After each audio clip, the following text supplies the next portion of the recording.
말씀을 보겠습니다. 에베소서 4장 25절에서 마지막 절까지 보니까요, 그런즉 거짓을 버리고, 여기서는 거짓, 그런즉 이 말은 앞에 있는 것을 얘기를 하죠. 뭡니까? 하나님의 새 사람을 입어라.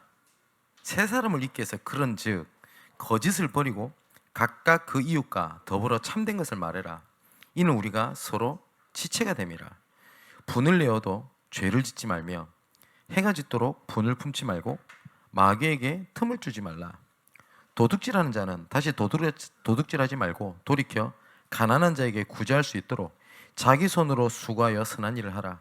무릇 더러운 말은 너희 입 밖에도 내지 말고 오직 덕을 세우는데 소용되는 대로 선한 말을 하여 듣는 자들에게 은혜를 끼치게 하라. 성령의 하나님의 성령을 근심하게 하지 말라. 그 안에서 너희가 구원의 날까지 인치심을 받았느니라. 너희는 모든 악독과 노함과 분남과 떠드는 것과 비방하는 것을 모든 악의와 함께 버리고 서로 친절하게 하여 불쌍히 여기며 서로 용서하기를 하나님이 그리스도 안에서 너희를 용서하신과 같이 하라. 아멘. 여기 27절에 보니까요, 마귀에게 틈을 주지 마라 라고 되어 있죠. 이 마귀가 지금도 틈을 타고 공격을 합니다. 그죠? 그래서 문제가 있는 것처럼 속이게 만듭니다. 여러분, 한번 그 생각 안 해보셨습니까? 왜 하나님의 자녀에게 문제가 끊어지지 않습니까? 왜? 그죠? 그런데 우리는 자꾸 이렇게 생각을 하거든요. 복음이 있으면 절대 흔들리지 않는다. 근데 나는 흔들리거든요. 그죠? 복음 가진 사람에게 문제가 없습니까? 그렇지 않거든요. 어떤 사람은 그렇게 얘기를 합니다. 문제 왔냐? 그 사단이 그래서 그랬다. 이렇게 단정을 짓습니다. 물론 사단이 가져다는 문제도 있습니다. 그런데 모든 문제는 하나님의 절대 주권 안에서 움직입니다. 그렇기 때문에 사단이 일으켰다라 할지라도 그 가운데 하나님의 이유가 뭔지를 찾아야 될 거 아닙니까? 그죠? 그래서 우리가 말씀을 봐야 되겠죠. 히브리서 12장 5절에서 13절의 말씀을 보니까 이렇게 기록되어 있습니다. 내 아들아, 주의 징계하심을 경히 여기지 말며 그에게 꾸지람을 받을 때에 낙심하지 마라. 주께서 그 사랑하시는 자를 징계하시고 그가 받아들이시는 아들마다 책짓질을 하심이라 하였으니 너희가 참음은 징계를 받기 위함이 아니라 하나님이 아들과 같이 너를 대우하시나니 어찌 아버지가 징계하지 않는 아들이 있으리요. 그죠? 하나님의 징계가 있다라고 얘기를 합니다. 이 하나님의 징계는요, 대가를 치르려 함이 아닙니다. 하나님께서는. 그죠? 여러분의 자녀가 뭘 실수할 때마다 그 대가를 치르기 위하여 애들을 두드려 패고 징벌 합니까? 그렇지 않죠. 그죠? 잘 되라고 다그치는 거 아닙니까? 그죠? 하나님께서 우리를 징계하시는 것은 대가를 치르는 것이 아닙니다. 그러면서 8절에 뭐라고 되어 있습니까? 징계는 다 받는 것이거늘 너희에게 없으면 사생자요 친아들이 아니니라. 하나님께서 여러 가지 문제를 허락하시는 이유가 하나님의 사랑의 표현이다. 하나님의 긍휼하심이다 라고 기록되어 있습니다. 그러면서 뭐라고 되어 있습니까? 11절에 보니까 무릇 징계가 당신은 즐거워 보이지 않고, 그죠? 그리고 슬퍼 보이나 후에 그로 말미암아 연단받은 자들은 의와 평강의 열매를 맺게 될 것이다. 그러면서 12절에 그러므로 피곤한 손과 연약한 무릎을 이렇게 세우고, 13절에 중요한 말씀이 있어요. 너희 발을 위하여 곧은 길을 만들어 저는 다리로 하여금 어그러지지 않고 고침을 받게 해라. 이걸 쉽게 말하면 너희 여정을 위해서 정확한 길을 만들어라. 문제가 왔을 때 어떻게 해결해야 되겠다가 아닙니다. 길을 만들어라. 그 말은 뭡니까? 우리가 만들어라는 게 아니죠. 하나님의 여정을 걸어라 이 말입니다. 그러면 저는 다리가 어그러지지 않고 고침을 받게 될 것이다. 그렇죠? 자, 그렇기 때문에 문제가 왔을 때 우리가 눈입니다. 문제를 어떻게 보냐, 이게 굉장히 중요하겠죠. 아마 2023년도의 문제라고 생각하는 것이 지금 2024년도가 시작한 이 순간까지 문제가 있다, 여러 가지 해결될 것이 많다라는 생각이 있는 분들이 많을 겁니다. 하나님의 자녀이기 때문에 문제가 왔을 때 가장 먼저 뭘 점검해야 되냐? 방향을 점검을 해야 됩니다. 제가 이런 말씀을 종종 드리지 않습니까? 왜 나에게 문제가 왔나? 갈등이 왔냐? 억울한 일이 왔냐라고 했었을 때 이 문제가 왔다 한다가 중요한 것이 아니라 어떠한 내가 방향, 흐름 속에서 오게 된 거냐라는 것을 되게 잘 봐야 돼요. 같은 말일 수 있습니다만은 내가 어떤 흐름 속에서 일어난 거냐, 그죠?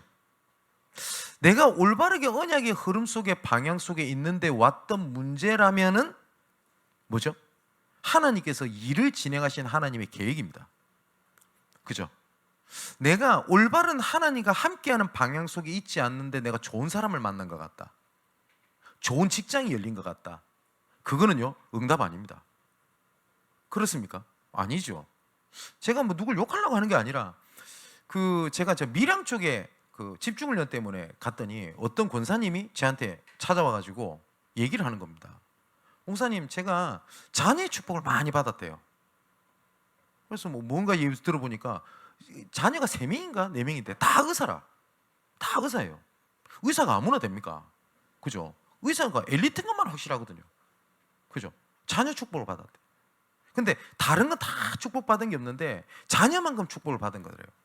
근데 주변 사람들 다 그런데요. 자녀 복이 많다고. 자녀 복이 많은 것 같습니까? 그래서 자기 아들을 좀 만나달라 해서 만났어요. 그 옆에 있는 복음치과 아닙니까? 그래서 이름을 복음치과라고 할 만큼 이분이 좀 괜찮아요. 저는 이렇게까지 하나님의 사람한테 하나님 앞에 강박한 사람을 본 적이 없어요. 보니까 부모에 대한 상처, 이 상처 때문에 하나님을 그냥 거부할 정도가 아니라 하나님을 저주를 하는데요. 근데 제가 물어봤어요. 왜 복음이라는 단어를 붙이셨습니까? 어머니가 저렇게 하면 장사 잘 된다고 해서. 여러분, 복입니까? 여러분, 내가 하나님과 함께 있지 아니하고 은혜 받지 않는 상황에서 내가 일이 잘 풀린다? 응답입니까? 그런가요? 이거를 잘 보고요, 방향을 회복해야 되고 틀린 흐름 속에서 진짜 회개하고 돌이켜야 돼요. 회개가 뭡니까? 회개는요, 내가 지금 하고 있는 것을 스탑한다는 게 아닙니다. 우리가 자꾸 회개를 오해하는 것이 뭐냐면 내가 도둑질하기 때문에 도둑질을 스탑하는 게 아니에요. 하나님의 계획으로 방향을 턴을 하는 겁니다. 그래서 오늘 28절에도 이렇게 돼 있죠. 도둑질하는 자는 다시 도둑질하지 말고, 우린 요까지는 알아요. 그죠? 뭐라고요? 돌이켜 가난한 자에게 구제할 수 있도록 자기 손으로 수고하여 선한 일을 해라. 그죠? 회개는 뭐냐면 내가 그 일을 스탑한다는 게 아닙니다. 하나님의 방향으로 리턴을 하는 겁니다. 그죠? 예를 들어서 도둑질하는 불신자가 내가 이제부터 도둑질 안 하고 이제 올바르게 이제는 손 씻었습니다. 그걸 보고 회개라고 하지 않습니다. 단지 스탑한 겁니다, 그 부분을. 근데 우리에게 하나님께서 원하시는 것은 뭐냐니까 죄에 대한 흐름에서 스탑하고 하나님의 흐름으로 리턴을 하는 거라. 그걸 보고 회개라고 합니다. 문제가 왔을 때 내가 올바른 방향과 흐름 속에서 일어난 일이란 말이에요. 근데 내가 연약하단 말이에요. 그러면 여기서 내가 갱신해야 될 걸 찾는 겁니다. 그리고 그 문제가 하나님의 전환점일 가능성이 굉장히 큽니다. 이때는 도전하는 겁니다. 제가 오전에 말씀 안 드린 우리 제가 중국에 계시는 선교사님 얘기 안 했습니까? 어려운 일을 당한 거예요. 근데 저는 몰랐다니까요. 얘기를 들어보니까 뭐 어떻게 이런 일이 있나 할 만큼 너무나 어려움을 당했어요. 그런데 본인이 붙잡은 게 뭐냐? 전환점. 비교가 안 될 만큼 하나님의 문을 여시는 걸 제가 봤습니다. 감사할 일이죠. 그래서 이번에 가서도 조금 제가 준비한 거를 여러 가지를 준비해 갔어요. 그래서 안 받으려고 할 걸 뻔히 알아서 제가 뭐라고 협박을 했냐면 이번에 우리가 기도하면서 준비했던 거 이거 안 받으면 너랑 나랑 아무 상관이 없다. 그랬더니 받긴 받았어요. 그런데 또 얘기하더라고요. 다시는 안 받겠다고. 그래서 그건 우선 지켜보고 참 귀하죠. 문제가 왔을 때 우리가 어떻게 봅니까? 거의 대부분이 뭘 보죠? 오전에 말씀드렸던 대로 현실. 그렇지 않습니까? 광야길에 물이 없다. 현실 아닙니까? 현실이 틀린 겁니까? 아닙니다. 지금 당장 내 돈이 없다. 틀린 겁니까?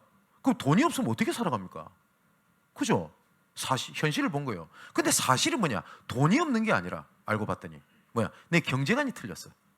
그게 사실 아닙니까? 그죠?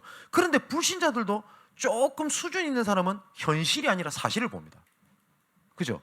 내가 회사가 어렵다 이렇게 안 합니다. 좀 엘리트는 어려울 수밖에 없는 이유가 있을 거 아니에요. 그럼 인사 문제라든지, 그죠? 아니면 예를 들어서 예산 문제, 여러 가지가 있을 겁니다. 사실을 본 거예요. 광야길을 가는데 사실을 본 사람이 있습니다. 뭐냐? 우리는 사실상 전투민족이 아니지 않냐. 그죠? 근데 요까지밖에 못 봐요. 근데 우리는 뭘 보는 겁니까? 그 뒤에 영적 사실을 보는 믿음입니다. 비록 이럴지라도 하나님의 말씀은 다르다는 겁니다. 그죠? 그래서 어떻게 하는 거냐? 가나안 땅 가는 겁니다. 교회에서도 마찬가지입니다. 전체를 살리는 언약 속의 나교회 현장. 자, 현실이 뭡니까? 전체를 살리라는데 내가 지금 죽을 판입니다. 지금 직장에서 잘릴 위기고 얼마나 돈이 없고 뭐 어찌 압니까? 그죠? 또 이렇게 얘기합니다. 목사님, 전체를 살리는 언약 잡으라고 하는데 저 사람이 분위기를 흐립니다. 저기 문제가 있습니다. 현실. 근데 그 사실은 그게 뭡니까? 사실은 그걸 봐야 되겠죠. 그 가운데 뭘 보는 겁니까? 믿음입니다. 그리고 믿음이 맞다면 우리는 그 사명에 생명 거는 겁니다. 그죠? 그래서 성경 구절을 하나를 써드리면 다윗의 고백입니다. 시편 16편 8절에서 11절입니다. 제가 매일 시편을 묵상을 하거든요. 자, 한번 읽어드릴게요. 내가 여호와를 항상 내 앞에 모시며 그가 나의 오른쪽에 계심으로 내가 흔들리지 아니하리로다. 이러므로 나의 마음이 기쁘고 나의 영도 즐거워하며 내 육체도 안전히 살리니 이는 주께서 내 영혼을 수월에서 버리지 아니하시며 주의 거룩한 자를 멸망시키지 않으실 것입니다. 주께서 생명의 길을 내게 보이시리니 주의 앞에는 충만한 기쁨이 있고 주의 오른쪽에는 영원한 즐거움이 있나이다. 자, 생명의 길, 이렇게 고백했어요. 그래서 오늘 제목이 성령을 근심케 하지 마라 라고 되어 있는데, 성령을 근심케 하지 말라는 말은 성령께서 나와 함께 계시고 매주 하나님께서 인도하시고 충만케 하시는 건 놓치지 마라, 이 말 아닙니까? 자, 그렇다면 가장 첫 번째가 뭡니까? 고린도전서 3장 16절에 보니까 우리를 교회 삼으셨다라고 되어 있습니다. 내주에 계셔야겠다고 말씀을 하셨어요. 이거는 영원한 겁니다. 하나님께서 어제는 말씀드렸듯이 누가 이렇게 신학적으로 반문할지 모르겠습니다만 제 믿음이 성경에서 그렇게 되어 있습니다. 한 번 구원은 영원한 구원입니다. 이거 자꾸 아니라고 얘기하는 사람이 있는데, 그럼 진짜 아니라고 생각하는 사람들 반문하고 싶습니다. 당신은 구원의 확신이 있냐고요. 그죠? 어떤 사람은 그럽니다. 그 말에 구원파 사상이라고 그러는데 진짜 묻고 싶습니다. 구원파보다 그럼 구원의 확신이 없어야 되겠습니까? 하나님의 자녀가. 그잖아요. 한 번 구원은 영원한 구원이 맞습니다. 이 말은 아무 때나 살아난 말이 아닙니다. 그 정도로 우리에게 주신 구원은 완전합니다. 그래서 보좌의 능력이 내 안에 계심으로 내 안에 하나님이 함께 계시다는 확신 속에 불신앙이 무너집니다. 이 불신앙이 무너진 증거로 성령께서 역사하십니다. 그리고 성령께서 역사하셨던 증거로 성령에 대한 열매를 맺게 됩니다. 뿐만 아닙니다. 하나님께서 요한복음 14장 16절 17절에 보니까 우리를 인도하신다고 되어 있습니다. 여기도 뭐라고 되어 있냐? 하나님의 내주는 영원하고 하나님의 인도도 영원하며 하나님의 성령 충만도 영원합니다. 자, 어떠냐? 하나님께서 함께 하시는 증거가 있습니다. 목사님, 저는 하나님께서 함께 하시는 증거가 뭔지를 잘 모르겠습니다. 이것이 어디에 있냐면요, 내 현실, 내 상황, 이것이 하나님이 함께 하신 증거입니다. 아니 목사님, 도대체 어떻게 그럴 수 있습니까? 요셉이 언약을 붙잡았을 때 형들이 더 핍박했습니다. 현실이 그랬죠. 상황이 그랬죠. 그런데 이것이 전부 다 뭐였죠? 애굽을 살리기 위한 하나님의 인도였지 않습니까? 맞죠? 아니 요게벳이 자기 믿음을 들여가지고 자기 아들을 나일강에 띄워서 민족 구원에 대한 언약을 붙잡은 레위 여자의 기도, 하나님도 무심하시지. 그 기도가 아니라 오히려 그 자녀가 어떻게 됩니까? 살인자, 도망자, 노인, 아무것도 힘없는 노인이 돼버린 겁니다. 어떻게 이럴 수가 있습니까? 그죠? 근데 그것이 전부 다 뭐였죠? 하나님께서 인도하신 증거였습니다. 맞지요? 자, 그렇다면 지금 내 삶 속에 일어나는 현실과 상황이 여러분들에게 하나님의 증거입니까? 아니면 여러분을 실패케 할 이유입니까? 한번 잘 사람 생각해 보십시오. 지금 목사님 저는 굉장히 억울한 일을 당했습니다. 여러분, 이게 하나님께서 인도하시는 증거입니까? 아니면 내가 실패케 하는 이유가 됩니까? 어떻습니까? 자, 반드시 여기에 대한 열매가 달라요. 그죠? 이것을 붙잡게 되면 반드시 응답은 따라옵니다. 그리고 응답이 오게 되면 반드시 그 가운데 하나님께서는 생명 살릴 역사를 하나님께서 일을 진행하십니다. 확실합니다. 제가 간증을 한번 드렸죠. 제가 부목사 때 본의 아니게 교회에 문제가 생긴 겁니다. 저 때문에. 지금 뭐 기도 제목 겸 드리겠습니다만은 오늘 오지는 않았는데 우리 교회 잠시 지금 뭡니까 좀 훈련 받겠다 있다가 잠시 있다가 갔던 우리 박세진 그 전사 기억하십니까? 어저께 전화가 왔어요. 보니까 지금은 거의 목회기를 가지 못할 만큼 이 친구 백혈병이 걸려가지고 그래서 지금 굉장히 어려움을 당하고 이렇게 있는 겁니다. 근데 이 친구가 지금 은혜를 받고 싶고도 여러 가지 어려움이 생겨요. 그래서 그때 제가 몇 가지 지시한 게 있거든요. 훈련 받으면 이렇게 해라 저렇게 해라. 근데 그 말을 안 들었어요. 뭐 제 말을 안 들어서 문제가 왔다 이 말이 절대 아닙니다. 그러니까 이것이 마음에 좀 걸리나 봐요.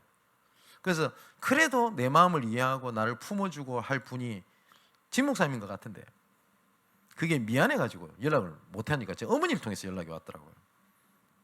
그래서 제가 그런 얘기를 했습니다. 너가 목회기를 걸으려고 하는데 왜 나한테 문제가 왔겠냐? 이럴 수가 있냐? 이렇게 내 기준으로 보게 되면 응답도 없고 답도 없고 너는 영원한 수렁 속에 빠지게 된다고. 그런데 그러면 우리 교회 와가지고 은혜 받고 있으면 네 병이 낫겠냐? 그 말이 아니지 않냐? 중요한 건 뭐냐면 하나님의 살아계신 것이 맞다면 똑같은 겁니다. 함께 하시는 증거가 되냐? 그 일이 내가 실패할 이유가 되냐? 그거를 붙잡는 거다. 근데 거의 대부분의 90% 있는 사람은 뭘 붙잡냐? 요걸 잡아요. 그러니까 안 되는 거예요. 그죠? 여러분, 몸에 질병이 왔다? 이것이 여러분 인생의 흐름을 바꿀 이유가 됩니까? 한번 진짜 한번 여쭤볼게요. 그런가요?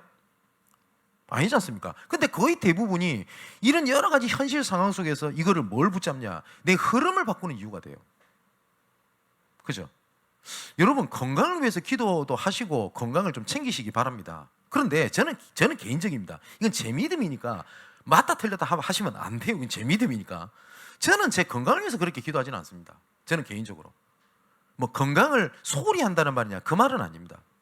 왜냐니까 만일에 제가 10년 살기로 정해져 있다 생각해 봅시다. 생사복의 주관자는 하나님이신데 그걸 알 필요도 없고 알면 뭐 할 건데요?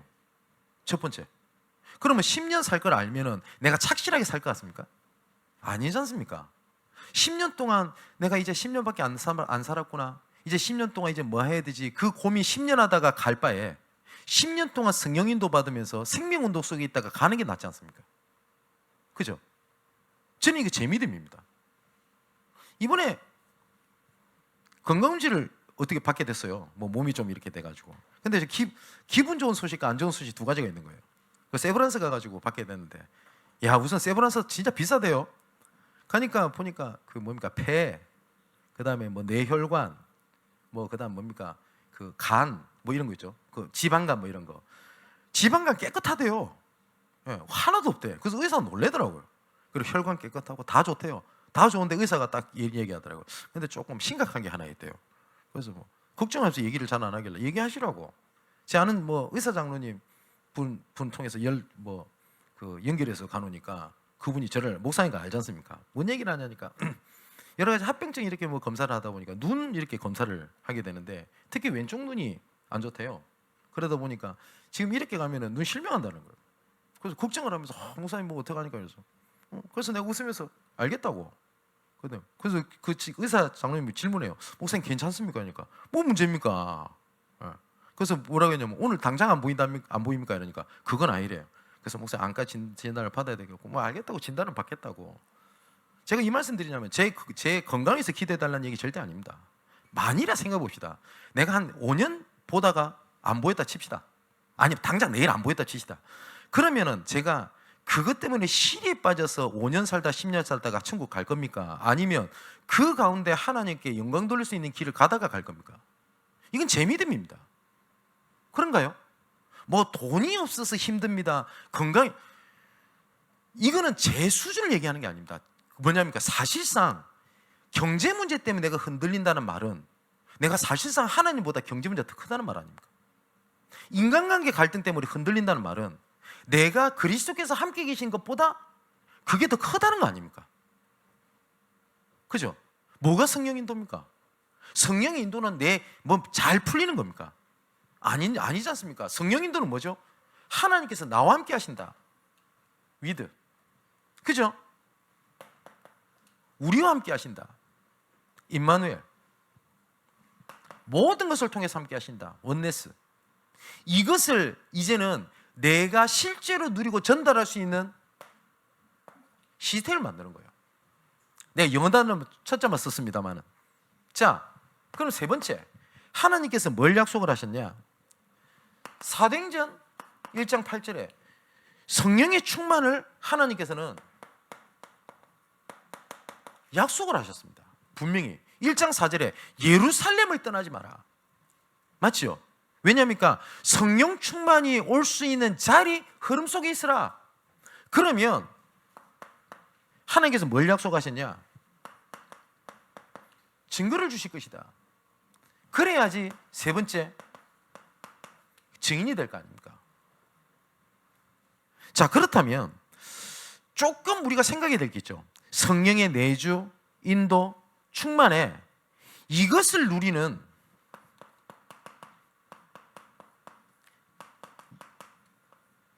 시간을 갖고 계십니까? 이걸 다른 말로는 정시기도라고도 하고 집중기도라고도 하죠. 그죠? 사실상 이게 없으면요, 현실에 따라서 내가 살아야 되고요, 사람의 말이 흔들려야 돼요. 이 비밀이 없으면. 그죠? 사실상 이 힘이 없으면 사실상 주변에서 뭐 억울하게 만들면 억울한 거에 잡혀서 내 인생을 살아야 되고요, 좀 들뜨면 들뜬 대로 살아야 되고 슬프면 슬픈 대로 살아야 돼요. 그런 겁니까? 하나님의 자녀가? 그렇지 않잖아요. 그래서 하나님께서 내주, 인도, 충만하시는 것을 항상, 두 번째는 매일, 세 번째는 모든 것 속에서 누릴 수 있는 나만의 비밀이 있어야 돼요. 기도. 이걸 보고 기도라고 합니다. 기도를 많이 하면 응답받는다. 성경은 그렇게 되어 있지 않습니다. 어쩌면 예를 들어서 기도는 구체적으로 해라? 예, 맞습니다. 근데 예수님은 기도를 그렇게 말씀하지 않으셨어요. 오히려 뭐라고 말씀하셨냐? 그거 기도 안 해도 된다. 내가 채울 거야 라고 말씀하셨습니다. 분명히 예수님께서. 그러면 구체적으로 기도하는 게 틀렸단 말이냐? 예, 구체적으로 기도하는 게 좋습니다. 그런데 그보다 훨씬 더 수준 있는 기도가 있습니다. 뭐냐? 먼저 그의 나라와 그를 구해라. 그러면 이 모든 것을 다 너에게 더하여 주시리라.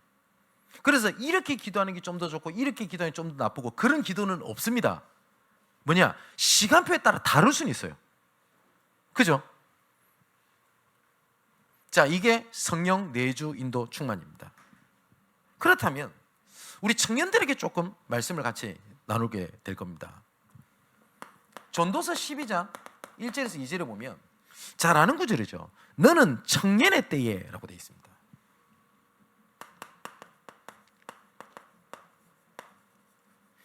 여러분이 청년의 때잖아요. 어떻게 하는 게 좋습니까? 그렇다면 우리가 말씀을 보겠습니다. 하나님께서 청년의 때를 어떻게 경고를 하셨냐? 전도서 11장 9절에서 11절 한번 보세요. 자, 청년들 다 이렇게 생각합니다. 청년이여 내 어린 때를 즐거워하며 라고 돼 있어요. 왜냐면 이거 어른들이 여러분 많이 안 합니까? 좋을 때다 이렇게 얘기하잖아요. 그것처럼 청년의 때를 즐거워해라. 그리고 청년의 날들을 마음에 기뻐해라. 그리고 원하는 것들, 원하는 길 네 눈에 보이는 대로 행해라. 분명히 말했어요. 그러나 하나님이 이 모든 일로 너를 말미암아 너를 심판하게 될 거다. 근데 앞에는 뭐예요? 다 세상에서 하는 말입니다. 청년의 때를 누려라. 맞죠? 그리고 또 뭐라고 얘기를 합니까? 네 눈에 보이는 대로 행해라. 그죠? 눈앞에 보이는 것이 중요해.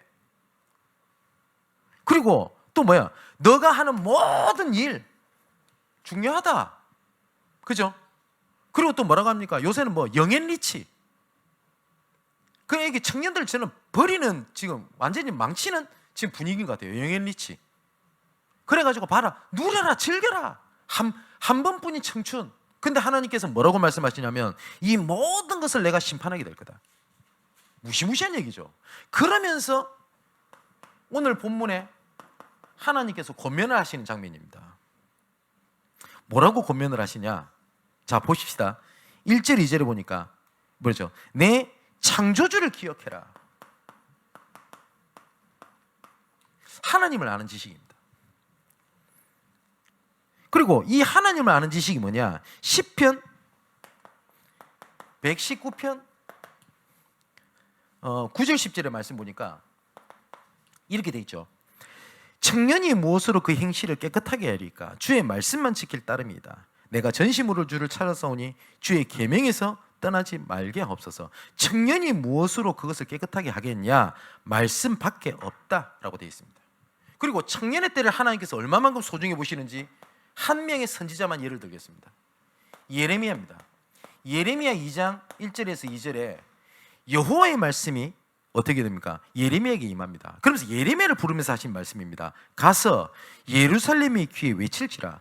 여호와께서 이와 같이 말씀하시기를 내가 너를 위하여 네 청년의 때의 인애와 내 신혼 때의 사랑을 기억한다. 심지어 뭐요? 청년의 때의 인애, 네가 사랑했던 모든 그 신혼의 때를 내가 다 기억한다. 그러면서 곧 씨 뿌리지 못하는 땅 그 광야에서 나를 따랐음이니라. 청년의 때 내가 따랐던 걸 내가 늘 기억한다. 그래서 내가 너를 통해서 일을 진행할 거야 라고 하나님께서 말씀하셨어요. 여러분, 청년의 때가 여러분들에게 어떻게 돼야 됩니까? 근데 앞에서 경고하는 건 그겁니다. 누려라, 즐거워해라, 눈에 보이는 거 중요해, 그런 겁니까? 그죠? 요새 뭐 청년들 트렌드라며요. 영앤리치. 그죠? 그러면서 마지막 결론, 성경 구절을 좀 오늘 많이 쓰는데요. 시편을 또 보겠습니다. 시편 110편 3절에 이렇게 되어 있습니다. 주의 권능의 날에 라고 되어 있습니다. 그러면 청년의 때를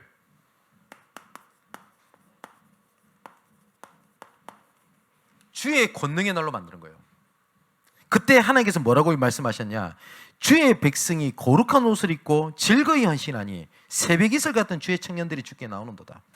여러분의 청년의 때를 누려라, 눈에 보이는 게 중요하다, 이래라.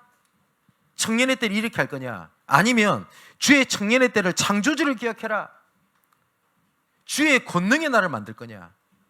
여러분, 청년들을 어떻게 살려내겠습니까? 오늘 중요한 답을 찾아야 돼요. 맞죠? 청년의 때를 주의 권능의 날로 만들어라. 그때 어떻게 한다고요? 주의 백성이 거룩한 옷을 입고 즐거이 헌신하니 새벽 이슬 같은 주의 청년들이 주께 나오는도다. 하나님께서는 청년의 때를 이렇게 중요하게 보셨어요. 그죠? 말씀 진짜 기억 잘 하셔야 됩니다. 특히 이거 많은 사람이 그럽니다. 목사님 힘듭니다 그래요. 그러면 한번 진짜 물어봅시다. 힘들 때에 하나님은 나를 버리고 있냐는 거예요. 아닙니다. 또 어떤 사람은 또 이렇게 딱 정죄합니다. 네가 말씀을 안 붙잡으니까 네가 지금 힘든 거야. 그럼 바꿔 말하면 말씀 붙잡으면 안 힘듭니까? 예? 여러분 진짜 말씀 붙잡으니까 아무것도 힘들지 않고 웃음이 나오고 하하하 하고 돌아다닙니까? 혹시 그런 분 계시면 복음 충만한 게 아닙니다. 빨리 병원 가셔야 돼요. 우리 인간은 그럴 수 없어요. 맞지요? 그 문제가 중요한 게 아니라 내가 하나님께서 함께 하신 증거의 때냐 아니면 내가 실패할 때냐. 그럼 똑같습니다. 청년의 때를 하나님께서 함께 하시는 증거의 때로 만들 거냐 아니면 하나님이 심판하실 내가 실패의 때로 만들 거냐. 중요합니다. 여러분 내가 진짜 마음 아픈 게 하나가 있어요. 뭐냐니까 제가 지금 다락방에서 보니까 한 26년 이렇게까지 지나오는 것 같습니다. 그러면 그때 기껏해야 뭐 초등학생 이런 애들이 다 청년이 다 돼 있어요. 그죠? 그리고 저랑 지교에서 오랫동안 봤던 사람들은 뭡니까? 제가 어릴 때부터 뭐 그걸 아니까. 그죠? 그런데 상당수 많은 친구들이 무너져 있는 것을 되게 많이 봐요. 정말로. 무너져 있을 정도가 아니라 교회를 떠나 있는 친구들도 많이 봐요. 어떻게 이럴까? 많은 생각을 해봤어요. 물론 복음을 제대로 못 붙잡았다 그 말도 맞겠죠. 그럼 한 가지 진짜 하나님 앞에 저한테 이런 말씀을 하시는 것 같았어요. 그럼 제 책임은 없습니까? 제 책임이 있잖아요. 두 번째, 우리 중직자 여러분 책임 없습니까? 여러분 성도분들 여러분 책임 없어요? 그러면 이런 사람들 보니까 복음 몰라서 그래, 못 붙잡아서 그래, 진짜 그런 겁니까? 예수님께서 그렇게 하셨을까요? 오히려 무너질 예루살렘을 보면서 예루살렘이 어떤 곳입니까? 메시아가 올 땅, 메시아가 오신 땅, 떠나지 말라고 했던 그곳, 그 예루살렘을 무너질 거 보고 예수님께서 우셨다고 돼 있어요. 그죠? 점점점 어떤 시대가 되냐? 복음이 무너져서 후대들이 무너진 시대가 와버렸습니다. 그죠? 제가 그런 걸 진짜 많이 봅니다. 우리 청년 여러분 한번 생각해 봅시다. 청년의 때에 여러분들 진짜 같이 울고 웃고 같이 손잡고 기도하고 찬양했던 그 옆에 있던 그 수많은 청년들 지금 다 어디 갔어요? 그거에 대해서 가슴을 치는 그 하나님의 가슴을 품은 청년들 한두 명이 일어나면 되는데 혹시 내가 그 전체를 같이 밟고 있습니까? 아니면 그 흐름을 바꾸는 청년이 돼야 돼요. 그죠? 올 한 해 특히 연초에 진짜 이걸 언약으로 잡으셔야 돼요. 이 말은 우리가 열심히 으쌰으쌰 잘해보자 이 말이 아니지 않습니까? 하나님께서 예레미야를 불러서 했던 얘기입니다. 내가 네 청년의 때에 그 고전 길을 갔던 걸 내가 그걸 기억한다. 그죠? 여러분들은 특히 청년 여러분들은 렘넌트랑 중직자 시대를 잇는 중간 다리 역할을 해야 되는 사람입니다. 근데 이것을 알기 때문에 사단은요 렘넌트들에게 상처와 그 다음에 아직 되어지지 않는 중직자들과 갈등과 상처를 동시에 받는 위치이기도 해요. 여러분들은 어떻게 합니까? 그러면 그것을 동시에 다리 역할을 할 수 있는 하나님의 증거로 잡을 거냐 아니면 나 렘넌트 때는 이렇게 상처받고 이제 중직자들한테 여기저기 치이고 나 미치겠다 상처의 실패로 때를 잡을 거냐 딱 그 위치인 거예요. 그죠? 진짜 새벽이슬 같은 주의 청년들이 일어나는 여러분 되시기를 주님의 이름으로 축원을 드립니다. 자, 기도합시다. 아버지 하나님, 이 시간 우리에게 성령으로 충만케 하여 주옵소서. 우리의 문제는 언약 안에 있는지를 점검하고 언약 속으로 들어갈 최고의 시간표임을 믿습니다. 내 안에 내주하신 성령으로 충만케 하시고 내 안에 계신 성령의 인도를 받고 충만하도록 말씀이 이해되고 깨달아지며 붙잡아지게 하옵소서. 특히 우리 청년들에게 청년의 때를 주의 권능의 날로 만드는 청년 제자들이 일어나게 하시며 그들을 통하여 주의 백성이 거룩한 옷을 입고 즐거이 헌신하니 새벽이슬 같은 주의 청년들이 주께 나오고 교회를 살리며 현장을 살리는 시대를 열어가게 하여 주옵소서. 이 모든 말씀을 그리스도가 되시는 예수님의 이름으로 기도합니다. 아멘.